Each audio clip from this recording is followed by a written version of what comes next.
All right, let's dive into another deep dive. Today we're going to take a look at a story you might have heard before, but we're going to try to find some fresh perspectives on it. We're cracking open the book of Esther in the Old Testament. Oh, yeah? And our source today is a YouTube video from the Bible in a Nutshell channel. It's called Story of Queen Esther Animated Bible Movie. It's really a story about courage, hidden identity, all set in ancient Persia. Have you ever felt like, like the weight of the world is on your shoulders? Like everything hinges on you making the right decision. That's Queen Esther's story. It's interesting, because the story just throws you right into the middle of ancient Persia. Yeah. A world that was ruled by King Xerxes. So just imagine lavish banquets, opulent palaces, a kingdom that's just brimming with wealth and power. It's almost like walking onto a movie set. I can practically hear the goblets clinking, and the smell of all the spices and everything. Yeah, and within all of this extravagance and luxury, we have the Jewish people who are living there as exiles. They're far, far from home. And, their fate's really in the hands of this king, who, as you said, he loves spectacle, he loves a good party. And, he's also known for his... Yeah. Maybe we could say impulsive decisions. Impulsive, yeah. Okay, so we've got the scene set, opulence, power, a king who loves to party, maybe a little too much, and we've got a whole community, living in exile. So where does Esther, an orphan being raised by her cousin Mordecai, how does she fit into all of this? Well, that's where the story takes a really interesting turn. King Xerxes, he's really wanting to flex his authority. So he commands his queen, Vashti, to appear before him and all his guests at one of his big feasts. I feel like we're heading for some trouble. Yeah, exactly. So Vashti, sensing maybe the objectification behind the command, or maybe she's just asserting her own agency, but she refuses, flat out refuses, which is just unthinkable. Because in this society, the king's word is law, absolute law. And because of this act of defiance, she ends up being deposed. Talk about standing up for yourself, though. I mean, wow. But yeah, I imagine that defying the king had to have some pretty serious consequences. Oh, yeah, absolutely. So now Xerxes needs a new queen. And they launch this huge search across the entire empire. And that's where Esther enters the picture. She's chosen from among all these, beautiful young women. But her cousin, Mordecai, advises her to hide her Jewish identity. Which makes sense. Being Jewish at that time, it could be dangerous. And this decision really sets the stage for all the dramatic events that unfold in the story. It's like a ticking time bomb, right? Yeah. This secret is going to come back into play, at some point. Yeah. So Esther's navigating all the complexities of palace life, and then Mordecai finds himself kind of in a sticky situation. He ends up uncovering an assassination plot against the king. He overhears a couple of the king's officials talking about killing Xerxes, and he reports it, so he saves the king's life, right? He does. That's got to be good. Right. It is. It also shows how important, record keeping was back then. They didn't have Twitter, but they still kept tabs on things. Right. Okay, so I've got a king who loves to party, a deposed queen, a new queen with a secret, and a loyal cousin who saved the day. Sounds like we're about ready for some drama to unfold. You are absolutely right, and that is where the antagonist of our story enters the scene, Haman. Ambitious, power-hungry.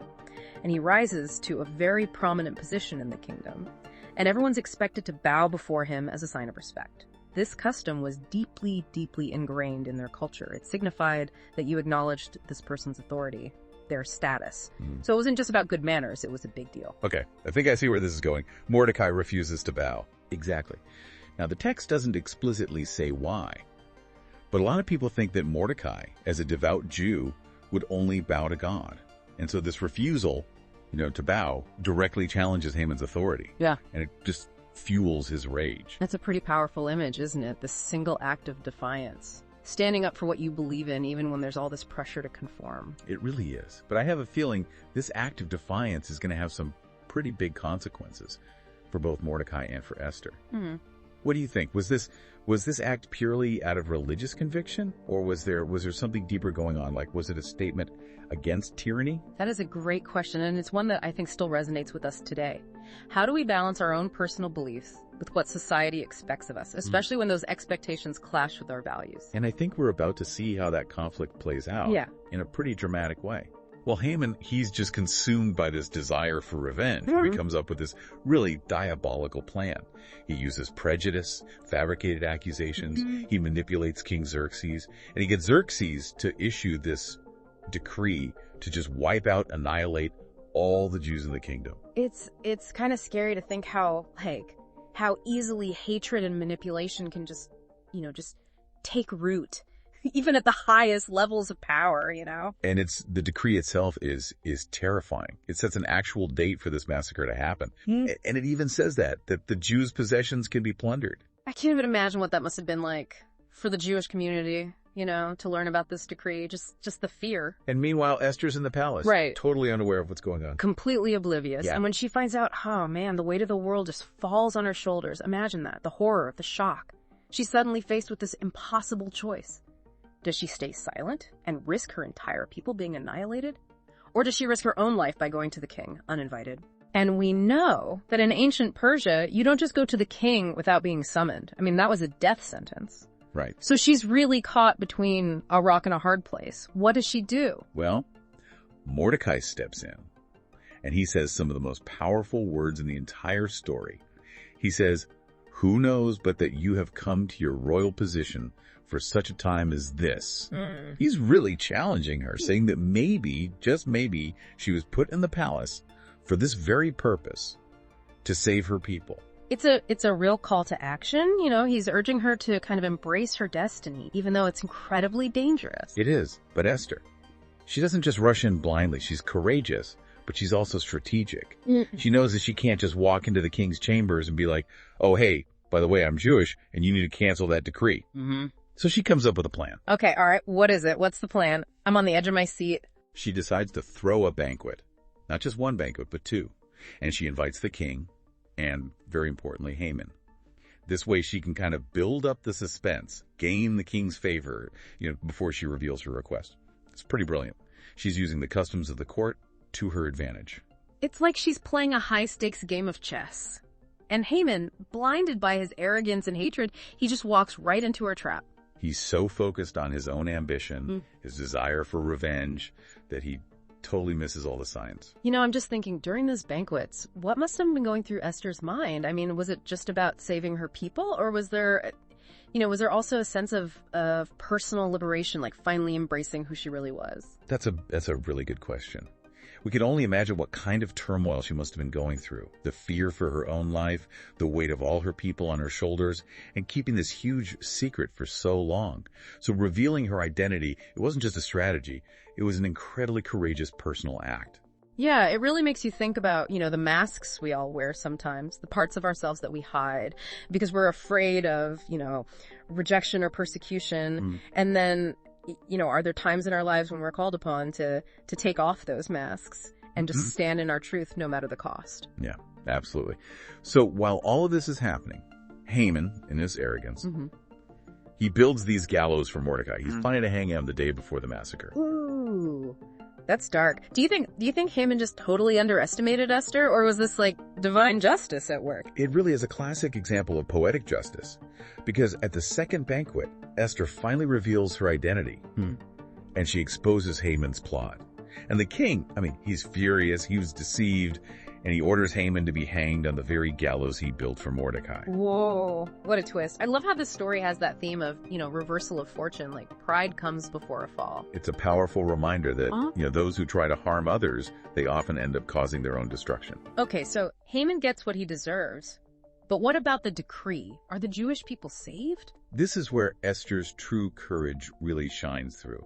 She's revealed her identity, she's exposed Haman, and now she has to plead for the lives of her people. She throws herself at the king's feet, weeping, begging him to revoke the decree. Can you imagine the tension in that room, the raw emotion, an entire people's fate hanging in the balance? It's a heartbreaking scene, but we know that in Persian law, once a decree was sealed with the king's signet ring, it couldn't be revoked. That's right. And this is where it's interesting. You see the brilliance of the Persian legal system. Xerxes, he's moved by Esther's plea. He realizes how badly Haman deceived him, but he's bound by the law. So what happens? Are the Jewish people doomed? Not exactly. This is where the story takes another fascinating turn. Xerxes can't revoke the original decree, but he issues a new one, This new decree grants the Jews the right to defend themselves. He gives them permission to assemble, to arm themselves, and to fight back against anyone who tries to harm them. That's amazing. It's like, you want to fight, fine, let's fight, but this time it's on our terms. Yeah, it totally flips the script. And this new decree, it really empowers the Jewish people. They're not victims anymore.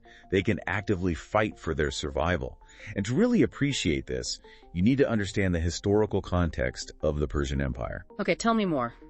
I'm all ears. So, unlike a lot of empires that came before it, the Persian Empire, they were known for being relatively tolerant of the people they conquered. They allowed them to keep their customs, their religions, as long as they paid their taxes and stayed loyal to the king. So this new decree, even though it seems radical, it's actually in line with Persian law. It's not just about protecting the Jews, it's about upholding justice and fairness throughout the entire empire. Exactly. And it really shows Esther's intelligence and her strategic thinking. She understood how the Persian legal system worked, and she used it to her advantage. It makes me rethink those lavish parties that Xerxes was always throwing. Maybe they weren't just about extravagance. Maybe they were also opportunities to observe, to learn, to understand how the court really worked. That's a great point. It's often in those moments that seem frivolous that we actually gain the most valuable knowledge. So the Jewish people are armed, they're ready to fight, the law is on their side. What happens next? Was there like a big battle? Well, the video doesn't really go into detail about the actual fighting. Yeah. But it does say that the Jews were victorious. Empowered by the king's decree, they fight to protect themselves and their families. They overcome their enemies and stop Haman's plan. What a victory. But what about Haman's 10 sons? I mean, they were part of the plot too, weren't they? They were. And they meet a pretty grim end. They're killed by the Jews in the city of Susa. And then, at Esther's request, their bodies are hanged on the gallows as this, stark reminder of their father's evil. Okay, so the bad guys are defeated, the Jewish people are safe, and Esther and Mordecai are heroes. What happens next? Well, the story ends with this huge celebration and the beginning of a new tradition. The Festival of Purim. You mentioned Purim earlier, and I've heard of it, but I don't really know much about it. What's it all about? It's a really joyous festival. They still celebrate it today, and it's all about feasting, exchanging gifts, and reading the story of Esther. And the name Purim, it actually comes from the word pur, which means lot. Oh, okay. And that refers back to the lot that Haman cast to decide the date for that massacre. So the name itself kind of points back to the villain's actions. Exactly. It's this constant reminder of the danger they escaped. So Purim it's a way for the Jewish people to remember their history, their resilience, and this miraculous turn of events that saved them. Yeah. But it's not just about celebrating the past. It's also a time to think about the ongoing struggle for justice and freedom. To remember those who have been persecuted and those who are still fighting for a better world. It's kind of wild that this story, this ancient story, still has so much power today. It makes you think about how stories connect us to something bigger than ourselves. Yeah. They can transcend time and place. You're absolutely right. And beyond the historical and cultural significance, there's so much we can learn from the story of Esther on a personal level, too. Okay. For example, one of the most interesting things is all the symbolism in the story. Oh, I love a good symbolism deep dive. What kind of symbols are we talking about? Well, for starters, even the names of the characters have deeper meanings.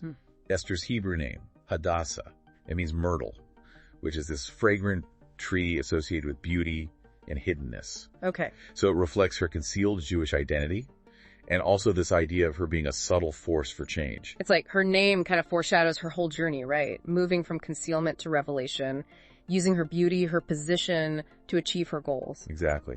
And then you've got Mordecai. His name is possibly connected to Marduk, who was a Babylonian deity. Oh, wow. And some scholars think this connection hints at Mordecai's wisdom and his defiance against those in power. It's like Mordecai's representing this challenge to the norms of the Persian court. What about Haman? Does his name have any special meaning?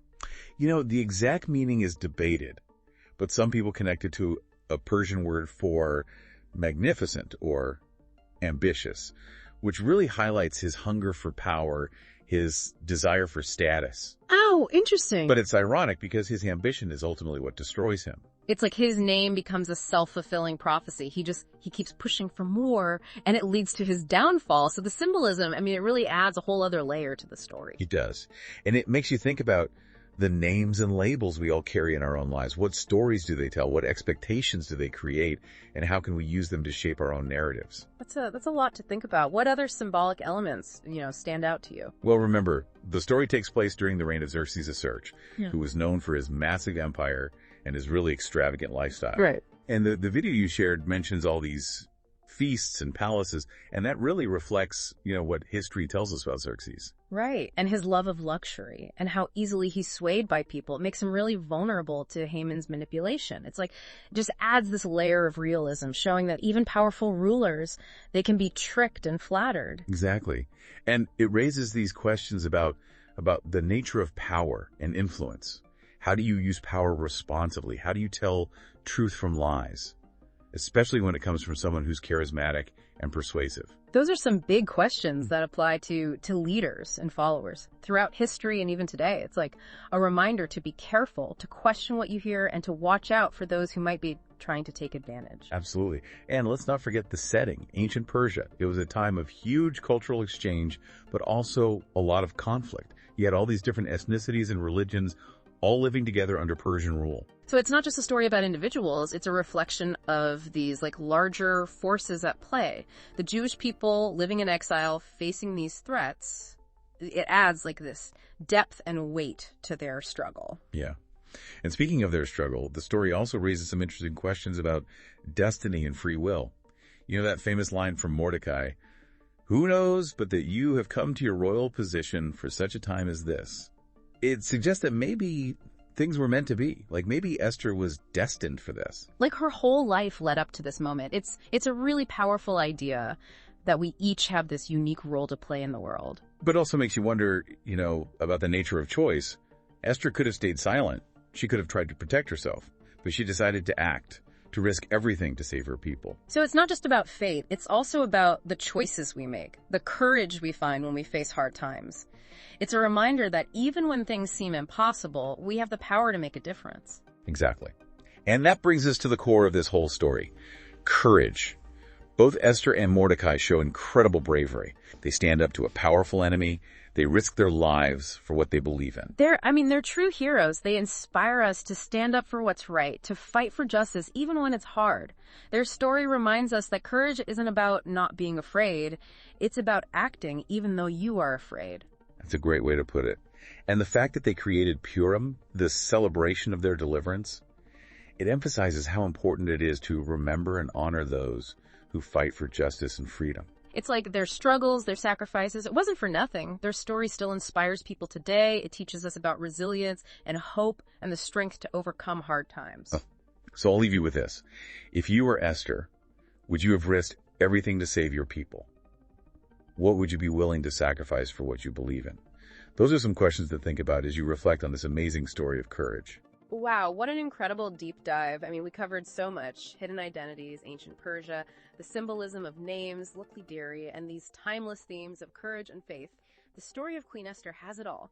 Huge thanks to Bible in a Nutshell for their awesome animated movie on YouTube. If you haven't seen it, definitely check it out. And until our next deep dive together, keep exploring, keep asking questions, and keep looking for those bits of wisdom that are hidden within the stories that shape our world.